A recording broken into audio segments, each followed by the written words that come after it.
Hello and welcome to Firstpost Spotlight, where we bring you stories that matter to you from all across the world. From breaking news to the day's biggest controversies, we shed light on issues that shape our world. I'm Alison LaGrange, live from Durban, South Africa. Let's begin with the top headlines. India's Prime Minister Narendra Modi will visit China to attend the Shanghai Cooperation Organization Summit later this month, as New Delhi and Beijing seek to reset dialogue and stability in bilateral ties. India's National Security Advisor Ajit Doval meets with Russian President Vladimir Putin in Moscow for discussions on defense, security and economic cooperation amid US President Donald Trump's tariff threats. Israel says its forces killed what they called Hezbollah terrorist Hossam Qasem Gorab, who was allegedly directing militant cells in Syria, delivering another blow to the Iran-backed group's capabilities to launch attacks on Israeli interests. Sri Lanka's anti-corruption watchdog arrests former Minister Shashindra Rajapaksa, the nephew of ex-presidents Mahinda and Gotabaya, over alleged fraudulent compensation claims amid ongoing probes into the Rajapaksa family's corruption. And Rwanda allows teenagers as young as 15 years old to access contraception as President Paul Kagame's government approves a new law to tackle teen pregnancy.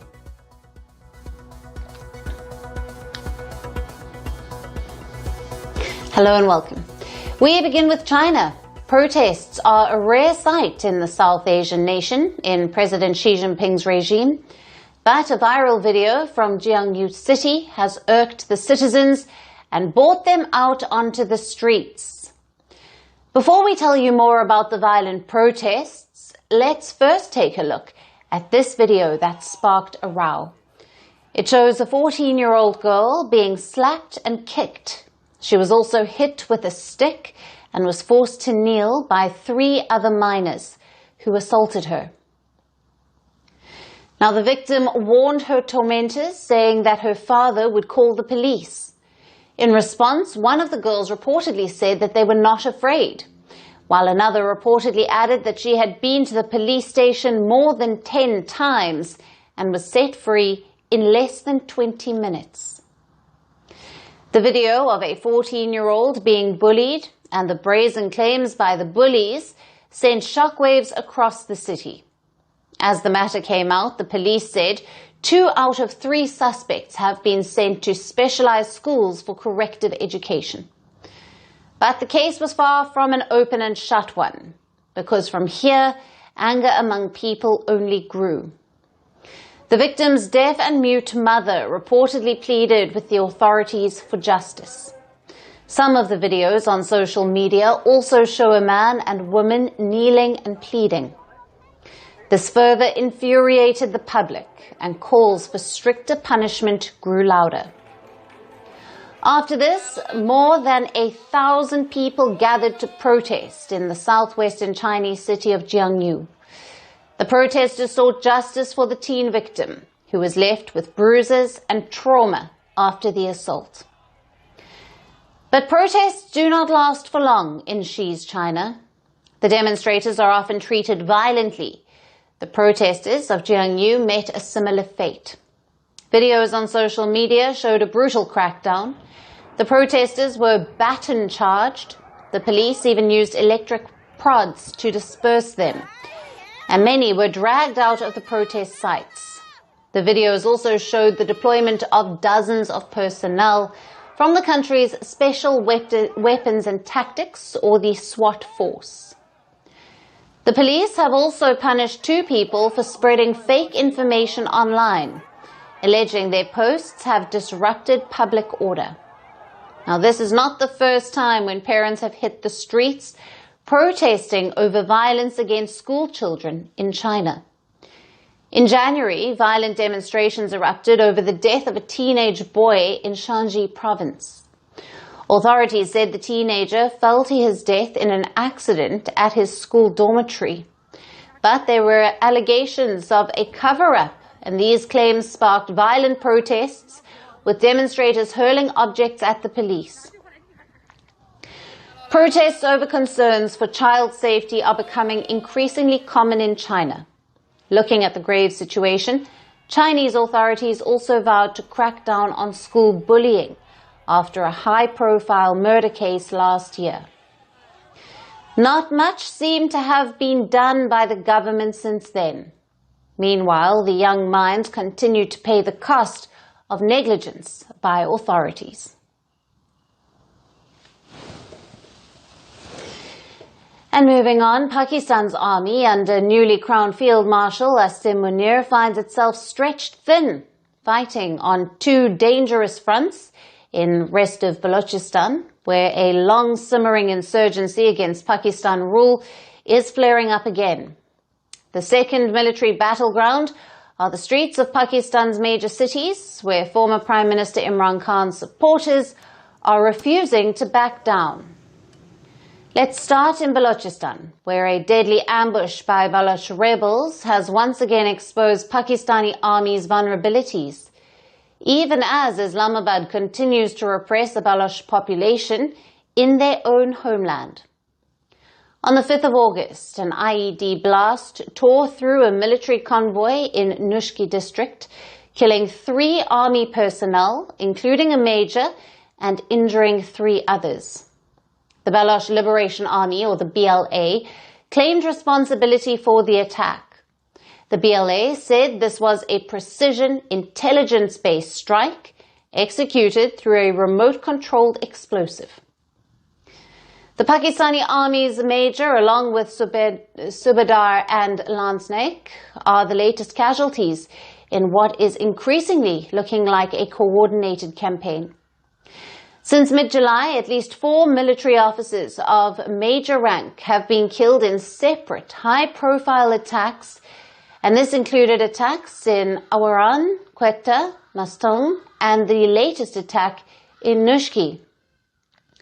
Now, human rights groups accuse Pakistani security forces of systematic campaign of repression in Balochistan, including unlawful detentions, torture, and extrajudicial killings. A June 2025 report by a rights group documented 84 enforced disappearances just in that month. Many abductees were later found dead, showing signs of torture. The report explicitly laments a clear pattern of state repression, where people are held without cause and sometimes unlawfully killed by Pakistani forces. Meanwhile, Pakistan's streets boiled again as former Prime Minister Imran Khan's supporters marked 2 years of their leader's arrest. Over 200 supporters of Khan were arrested, many in violent crackdowns across Lahore, Karachi and Rawalpindi. The government had banned public gatherings in Islamabad and Rawalpindi, citing security concerns, but that didn't stop the crowds from launching demonstrations. Pakistani security forces responded with batons and tear gas to disperse the protests. The crackdown came hours after Pakistan's Election Commission disqualified opposition leader Omar Ayub Khan, further choking the PTI's political momentum. Imran Khan's party continues to maintain that the cases against the former Prime Minister are false and fabricated.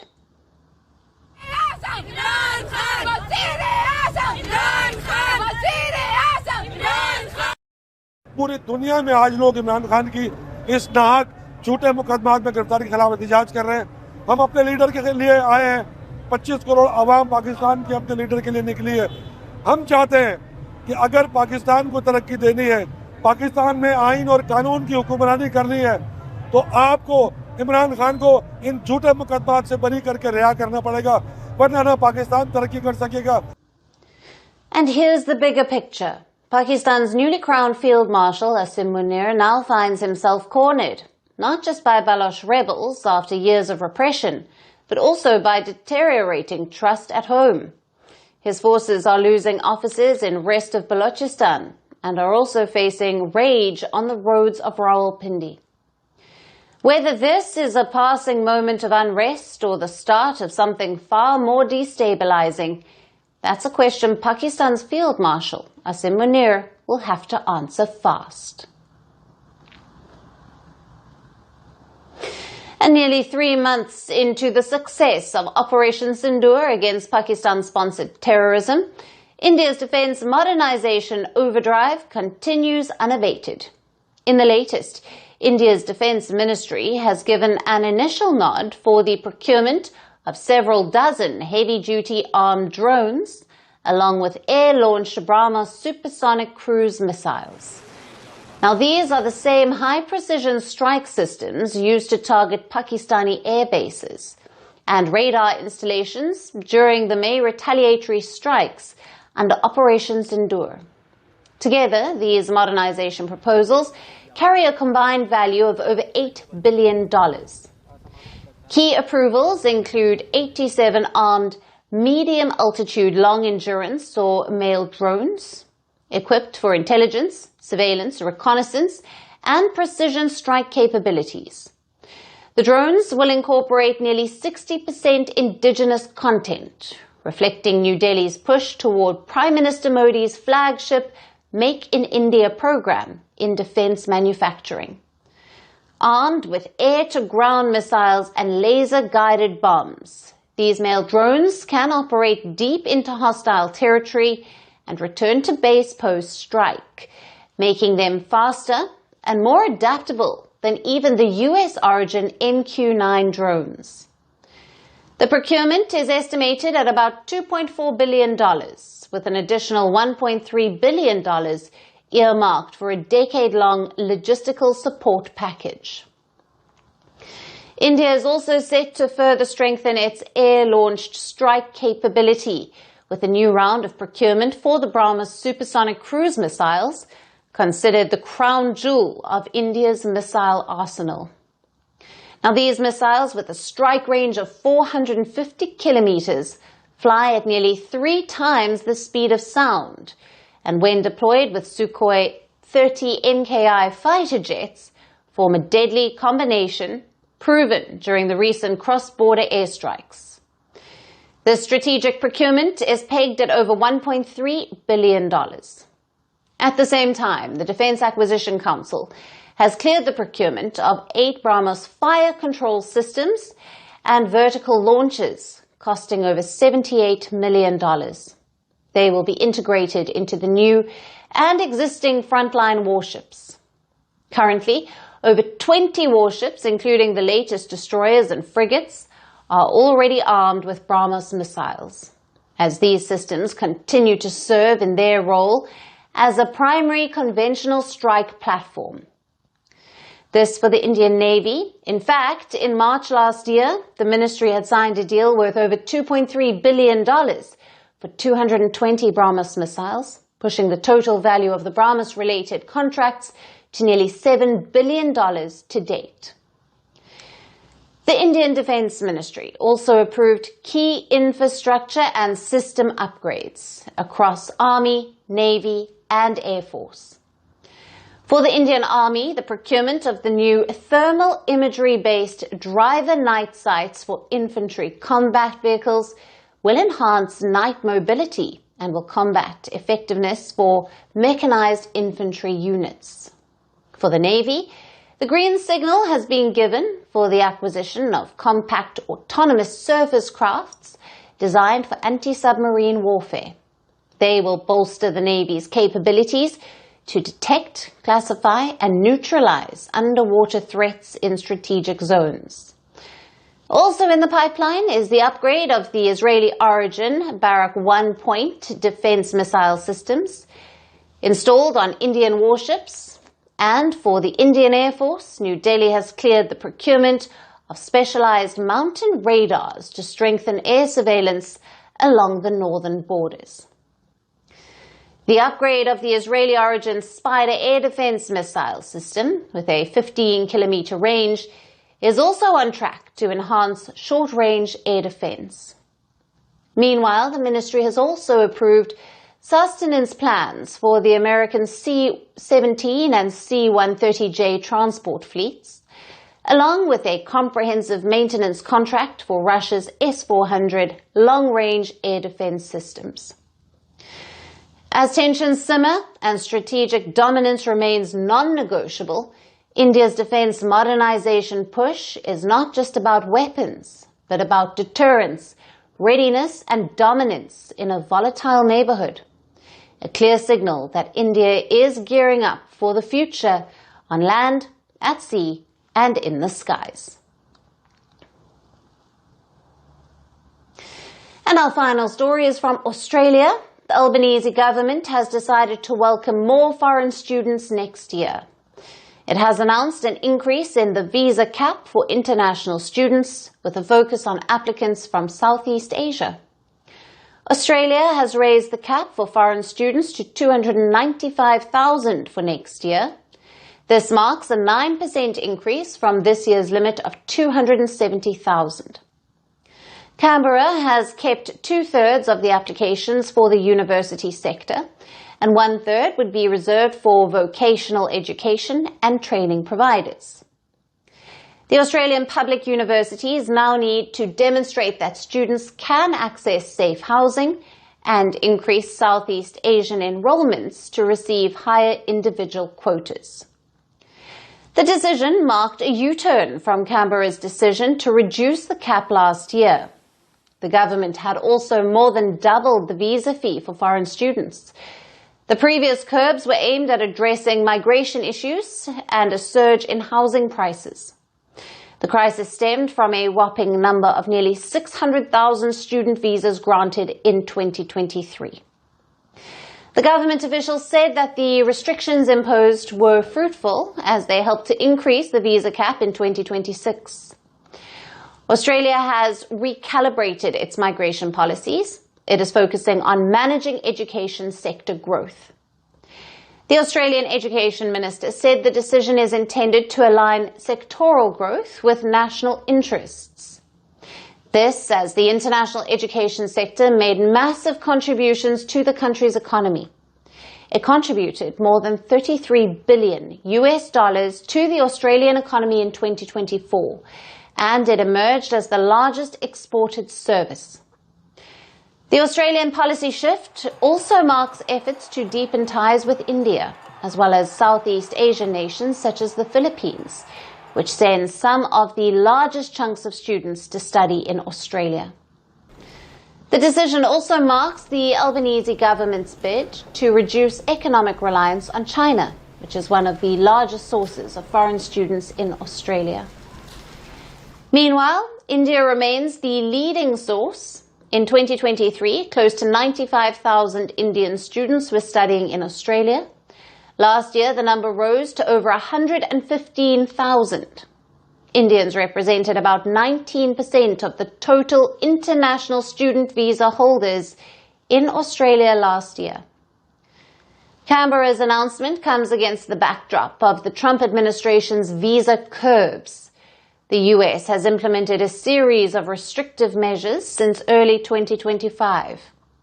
Now, these curbs include suspensions of new visas for certain universities and enhanced social media surveillance for applicants.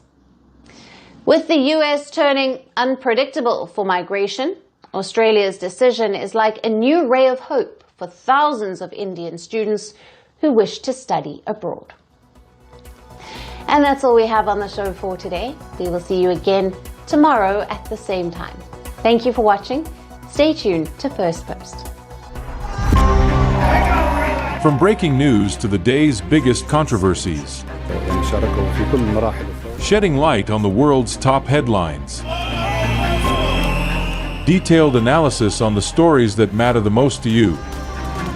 Catch it all on Spotlight at 6 p.m. India time and 12:30 GMT, only on Firstpost.